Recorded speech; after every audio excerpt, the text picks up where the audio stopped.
এক ছোট ছেলে মসজিদে ঢুকে ইমামের কাছে এসে জিজ্ঞেস করল, হুজুর, জান্নাতে কি আমার মা থাকবে? ইমাম সাহেব একটু অবাক হয়ে জিজ্ঞেস করলেন, তুমি এমন প্রশ্ন করছো কেন বেটা?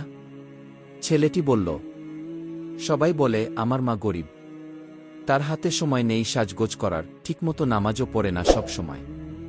কিন্তু তিনি সারাদিন আমাদের জন্য কাজ করেন, আমাদের খাবার দেন, রাত জেগে আমার জ্বর দেখেন।